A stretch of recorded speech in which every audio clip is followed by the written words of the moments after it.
Sir बीच में चला देंगे, शुरू में चलाएंगे? बीच में चला देंगे। जब हो जाएगा तो बता देना, फिर हम रोक के चला दें। शुरू करिए। शुरू करें।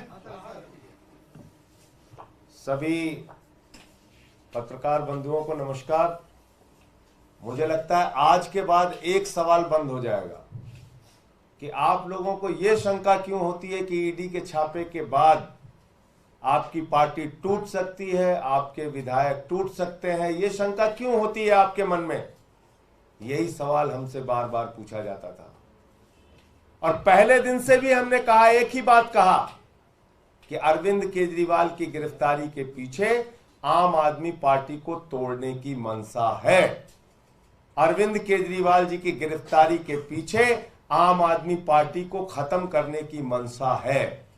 ईडी की कार्रवाई के पीछे कोई जांच का उद्देश्य नहीं है, भ्रष्टाचार को उजागर करने का उद्देश्य नहीं है। ईडी की कार्रवाई के पीछे, ईडी के छापे के पीछे, ईडी की जांच के पीछे सिर्फ और सिर्फ आम आदमी पार्टी को तोड़ने का मकसद है। और इसलिए मैं दोहरा रहा हूं इस बात को कि भारतीय जनता पार्टी इस देश की वो आपराधिक पार्टी है जो देश भर में इस प्रकार का गुंडागर्दी का आचरण कर रही है। ईडी सीबीआई का इस्तेमाल करो, विधायकों मंत्रियों को तोड़ो और अपनी पार्टी में शामिल करो। यही काम इन्होंने महाराष्ट्र में किया, अरुणाचल में किया, उत्तराखंड में किया, कर्नाटक में किया, मध्य प्रदेश में किया। लेकिन याद रखना, आज इस वक्त में आम आदमी पार्टी की भी परीक्षा है, एक एक मंत्री और विधायक की भी परीक्षा है कि हम किस रूप में अपने आप को चाहते हैं कि हमें याद किया जाए, बहादुर के रूप में या कायर के रूप में। यह इतिहास दर्ज करेगा कि आप कैसे ऐसी भ्रष्ट पार्टी, ऐसी बेईमान पार्टी, ऐसी गुंडागर्दी मचाने वाली पार्टी जो देश भर में पार्टियों को तोड़ रही है, उस भारतीय जनता पार्टी का मुकाबला ऐसे दौर में आप कैसे करते हैं, यह भी तय होगा। और मैं आपको दिखाना चाहता हूं, यही है राजकुमार आनंद, जिनके यहां 23 घंटे तक ईडी का छापा पड़ा था। 23 घंटे तक ईडी का छापा पड़ा था। पूरी की पूरी भारतीय जनता पार्टी ऊपर से लेकर नीचे तक चिल्ला चिल्ला कर कह रही थी राजकुमार आनंद भ्रष्ट है, राजकुमार आनंद भ्रष्ट है। पूरी की पूरी बीजेपी कह रही थी, सारा केंद्रीय नेतृत्व, इनके बड़े बड़े नेता, नड्डा जी हो, अनुराग ठाकुर हो, पीयूष गोयल हो, सब ने बयान दिया राजकुमार आनंद भ्रष्ट है। बस देखना आपको यह है बीजेपी का चाल चरित्र और चेहरा आज से लेकर कल तक, या हो सकता है जल्दी ही आपको दिखाई पड़ जाए, वो व्यक्ति जिसके लिए खुद भाजपाई, नड्डा से लेके अमित शाह से लेके मोदी तक सारे लोग कह रहे थे कि ये भ्रष्ट है, भ्रष्ट है, कल उसको माला पहनाते हुए शामिल करते हैं कि नहीं, ये पूरी दुनिया देख लेगी, पूरा देश देख लेगा। फिर उसके बाद पार्टी विद द डिफरेंस वाली बात मत कहना, फिर उसके बाद चाल चरित्र चेहरे वाली बात मत कहना। फिर तो भाजपाइयों कालिक लगा के अपने चेहरे पे घूमना।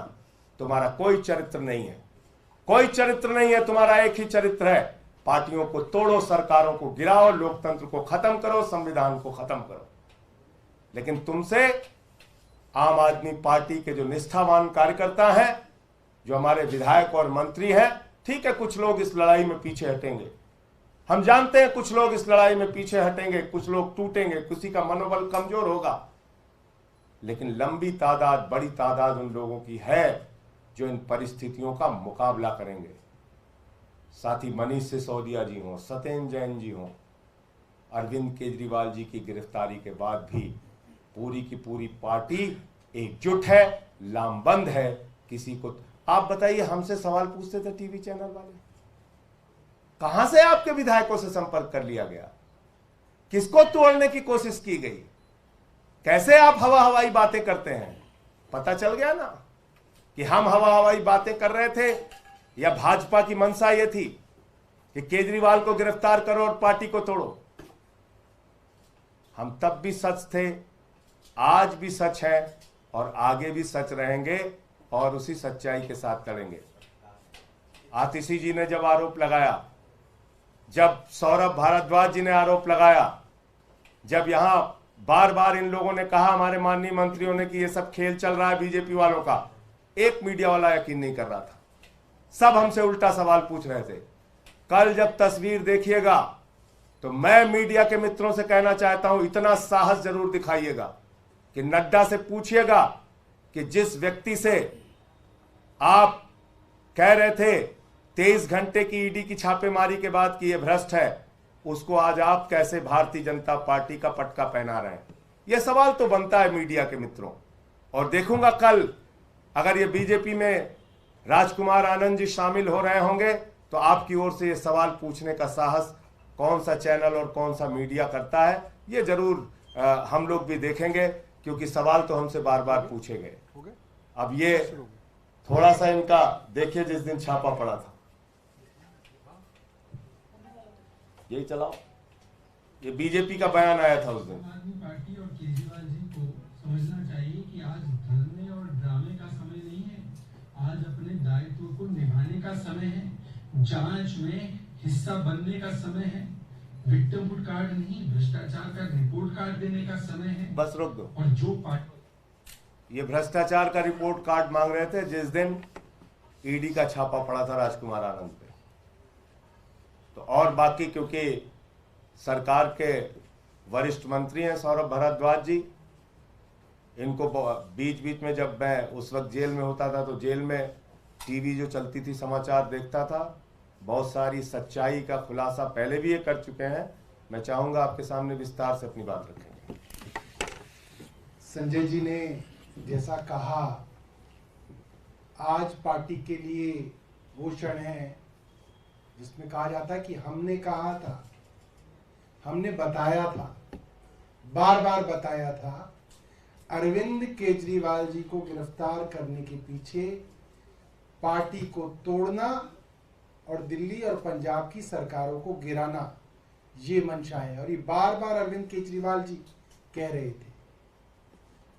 बहुत सारे साथियों को लगेगा कि हमें राजकुमार भाई से आज बहुत नफरत है, हम उनको धोखेबाज कहेंगे, हम उनको बेईमान कहेंगे, हम उनको ऐसा कुछ नहीं कहेंगे। मैं मानता हूं एक परिवार चलाने वाला आदमी, बच्चे हैं, परिवार है, इज्जत है, रिश्तेदार हैं, ऐसे में ईडी पकड़ के ले जाएगी, तिहाड़ में सालों सड़ाया जाएगा, ये सुन के वो डर गए। हर आदमी संजय सिंह नहीं है, मुझे लगता है कि वो डर गए। कई बार पार्टी कोलीग्स से ये बात कह रहे थे कि जैसे ही थोड़ा एक्टिव होता हूं फोन आ जाता है। इस तरीके से एक दलित समाज से आने वाले एक चुने हुए विधायक, एक दिल्ली के मंत्री को डराया जा रहा है। आप सोचिए आम लोगों की क्या हालत होगी इस देश के अंदर जब ये चुनाव जीत जाएंगे अगर, तो ये क्या करेंगे इस देश का हासिल। थोड़ी राजनीतिक बात भी करूंगा। पटेल नगर एक रिजर्व्ड कॉन्स्टिट्यूएंसी है। ये बात राजकुमार आनंद जानते हैं कि रिजर्व्ड कॉन्स्टिट्यूएंसी के अंदर वो भारतीय जनता पार्टी से लड़ेंगे, बुरी तरह से हारेंगे, तीसरे नंबर पे आएंगे। वे विधायक इसलिए जीते क्योंकि आम आदमी पार्टी की तरफ से लड़े हैं, बहुत साल कई पार्टियों में रहे हैं, उनको पता है क्या हासिल होता है भारतीय जनता पार्टी का। इसके बावजूद उनसे रिजाइन कराया गया, पार्टी से रिजाइन किया, पद से रिजाइन किया, क्योंकि पार्टी से रिजाइन कर दिया तो वो विधायक भी नहीं रहे। कौन आदमी ऐसा करेगा? किसी को पार्टी से अगर दिक्कत भी होगी तो ये कहेगा ठीक है मैं अपना टेन्योर पूरा करता हूं, जनता के बीच में अपनी जगह बनाता हूं, टेन्योर पूरा होगा, पार्टी से रिजाइन करेंगे, जो पार्टी पसंद आएगी उससे लड़ेंगे। ये तो सुसाइड है, ये तो आग में कूदना है। कोई आदमी क्यों सुसाइड कर रहा है? उस आदमी की क्या मजबूरियां बना दी गई? आप सोचिए कितना डराया जा रहा है। आज एक चुने हुए विधायक और एक मंत्री को आज इतना डरा दिया गया कि वो आज रेजिग्नेशन करने के लिए छोटे से किसी कमरे में छुप के प्रेस कॉन्फ्रेंस कर रहा है। आपने देखा ही होगा। मुझे लगता है कि शर्म आनी चाहिए आज भारतीय जनता पार्टी को कि आज उसने इस देश के प्रजातंत्र की वो हालत कर दी है जिस देश का संविधान बाबा साहब अंबेडकर ने लिखा कि इस देश में लोग आजादी से जिएंगे, आजादी से सवाल पूछेंगे, सरकार से सवाल पूछेंगे। उस देश की हालत आज ये कर दी है कि चुने हुए मंत्री जो हैं इस तरह से रिजाइन कर रहे हैं। बहुत शर्म की बात है। और मुझे लगता है भारतीय जनता पार्टी एक बार तो कामयाब हो गई। मैं अपने साथियों से कहना चाहूंगा, डरना नहीं है। आपके सामने संजय सिंह का उदाहरण है, झूठे मामलों में फंसाया गया, 6 महीने रहे जेल के अंदर, मगर देखिए बाहर आए और शेर की तरह दहाड़ रहे। संजय सिंह बनना है, मनीष सिसोदिया बनना है, अरविंद केजरीवाल बनना है, सत्येंद्र जैन बनना है, राजकुमार आनंद नहीं बनना। हमें उनसे पूरी सहानुभूति है, मगर पार्टी में राजकुमार आनंद के लिए सहानुभूति सिर्फ इसलिए कि वो डर गए, मगर हमें राजकुमार आनंद नहीं बनना, हमें संजय सिंह और अरविंद केजरीवाल बनना है। बहुत बहुत धन्यवाद।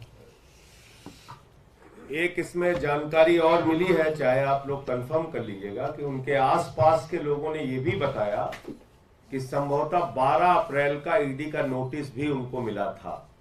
और आज तारीख कितनी है? 10 अप्रैल। 10 अप्रैल।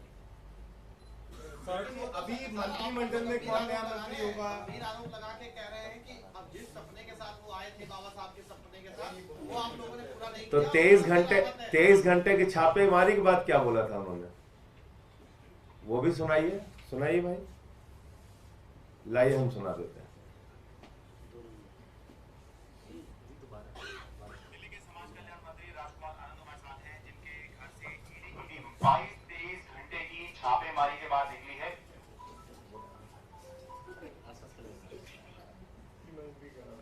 सुबह ईडी की टीम आ गई थी और शुक्रवार यानी कि आज सुबह ईडी की टीम निकली है। सर बहुत बहुत स्वागत है आपका। 22-23 घंटे ईडी की टीम आपके घर पे रही। तो एक सवाल उठ रहा है, कितनी चर्चा चल रही थी कि 22-23 घंटे में ईडी ने क्या ढूंढ लिया या क्या उनको मिल गया?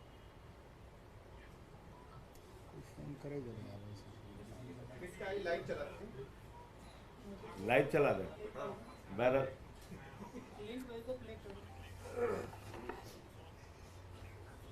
अच्छा, मान नहीं रहा, बहादुर लगातार किए जा रहा है। रुकिए भाई, जरूर सुन के जाइए आप लोग। इतना बढ़िया सवाल आपने पूछा है। बड़े पुराने पत्रकार हैं इसमें। हाँ।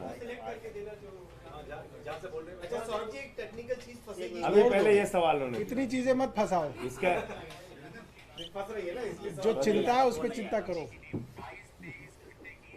सही, इसको टच करो।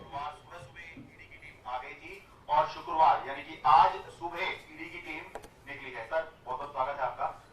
22-23 घंटे ईडी की टीम आपके घर पे रही। तो पहले तो यही सवाल उठ रहा है कि इतनी चर्चा चल रही थी कि 22-23 घंटे में ईडी ने क्या ढूंढ लिया या क्या उनको मिल गया? कुछ भी नहीं उनको मिला। पूरे दिन वो बार बार अपनी कमरों में बार बार जाते रहे, कुछ छुपाया होगा, कुछ तो निकलेगा आपके पास, कुछ और कैश होगा, कुछ ज्वेलरी होगी, लेकिन जो है वो है। तो उनको अंदर कुछ नहीं मिला। और अजीबोगरीब तरह के सवाल, कार्पोरेट से नाम बता देते, इन लोगों को जानते हो आप?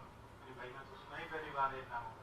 तो इस तरह से वो टाइम किल करते थे और कुछ भी नहीं। इससे पहले आम आदमी पार्टी के और नेताओं के घर पर या दिल्ली सरकार के और मंत्रियों के घर पर भी ईडी ने कार्रवाई की। तो उसमें हमने देखा कि 6-7 बजे के आसपास जो है ईडी अपनी कार्रवाई करके निकल जाती है। टाइम तो वही होता आने का सुबह का, लेकिन 6-7 बजे निकल जाती है। तो उसके बाद जब 6-7 बजे से रात हो गई तो चर्चा चलने लगी कहीं आप गिरफ्तार तो नहीं हो रहे हैं। तो आपको भी लग रहा था कि गिरफ्तारी आज हो सकती है? हमें भी यही लग रहा था कि 6 बजे तक ये निकल जाएगी। और जब उसको उतना लेट हो गए तो हमें भी एक बार लगा। लेकिन आम आदमी पार्टी में आने के बाद अपने नेता अरविंद केजरीवाल जी के साथ करने के बाद ये सब चीजों से पता चला। सुन लिया आपने? तब ये बोल रहे थे 23 घंटे की छापेमारी के बाद ये बोल रहे थे। अब जो सौरभ ने कहा वो बात हो सकती है। और सर वो बेचारे एक स्क्रिप्ट दी हुई थी उनके हाथ में, आपने देखा होगा, एक पर्चा था, वो उस पे पर्चे पे देख देख के पढ़ रहे थे जो उनको कहा गया पढ़ने के लिए। आज की आपने प्रेस कॉन्फ्रेंस उनकी देखी होगी। आप कह रहे हैं बोल तो बीजेपी ज्वाइन कर लेंगे, बीजेपी माला 12 अप्रैल को बुलाया, बोल तो किया। संजय जी उन्होंने तो मना किया साफ तौर पर, आप कह रहे हैं बीजेपी जाएंगे, वो कुछ दिन लगेंगे सर। कि मैं कहीं नहीं जा रहा हूँ। तो वो जिस दिन जाए उस दिन वो सवाल मेरा वाला जरूर पूछ लीजिएगा आप लोग। नड्डा जी जो भी शामिल कराएगा, चाल चरित्र और चेहरा इस पे, और पार्टी विद द डिफरेंस इस पे सवाल, न खाऊंगा न खाने दूंगा पे सवाल, ये सवाल जरूर पूछ लीजिएगा कि भाई इनके यहाँ तो 23 घंटे का छापा मारा, और जब छापा मारा तो मोदी जी भी बोले और नड्डा जी भी बोले और अनुराग ठाकुर भी बोले, और यहाँ के प्रदेश अध्यक्ष जी क्या नाम उनका, सचदेवा जी, वीरेंद्र सचदेवा जी भी बोले और तिवारी जी भी बोले, सब बोले। तो ऐसे ही व्यक्ति को आप अपनी पार्टी में शामिल क्यों करें, जिस दिन भी करें, मैं अभी की बात नहीं कर रहा हूँ, मेरा वो सवाल जरूर पूछिए। संजय जी, राजकुमार आनंद ने कोई शिकायत की थी क्या पार्टी से कभी अपने पद अभी को 2 घंटे पहले तो मेरा खुद का वीडियो उन्होंने ट्वीट किया है। अब मैं कैसे जान रहा हूँ, 2 घंटे पहले 2:42 पे जैसे वो बॉक्सर साहब का जो है रात में सोने के बाद सुबह हृदय परिवर्तन, तो राजकुमार आनंद जी ने अभी 2 घंटे पहले मेरा खुद का वीडियो ट्वीट किया। इसलिए जो सौरभ ने कहा कि सहानुभूति हो सकती है, परिवार है उनका, हो सकता है दबाव ना झेल पाए हो, लेकिन ऐसे ही वक्त में बहादुरों की परीक्षा होती है, और आपके ऊपर जब संकट की घड़ी है तभी आपकी बहादुरी का परिचय होता है। तो अब आपको तय करना है कि किस तरह से देखें। बता रहे थे कि आपने अनरिजर्व सीट पर जो है एक दलित को टिकट दे दिया और खड़ा कर दिया लोकसभा चुनाव में, यहाँ तो आप ही ये कह रहे हैं कि दलितों को आप लोग सम्मान नहीं करते। उन्होंने कहा दलितों को शामिल कर लेते, फिर कॉर्नर मीटिंग होती रहती है, बुलाने। भारत के अंदर आजादी के बाद पहली सरकार है जिसने बाबा साहब का संविधान अपने स्कूलों में पढ़ाने का निर्णय लिया, और हर जगह सर फोटो, हर जगह फोटो हमारे सरकारी दफ्तरों में बाबा साहब की।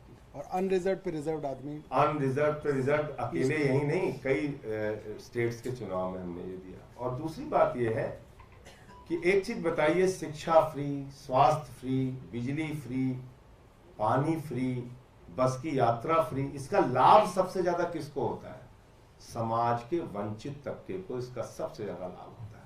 इसलिए ये बात कहना तो स्क्रिप्टेड हो सकता है, वो मैं मानता हूँ, जो बता रहे थे कि कुछ लिख के दिया गया उनको, तो उसके नाते, और वैसे भी हम लोगों से बातचीत में तो बराबर उन्होंने पार्टी की तारीफ ही की और ये कहा कि नहीं, ये पार्टी बाबा साहब के रास्ते पे चल रही है। 2:42 पे रीट्वीट किया आपको?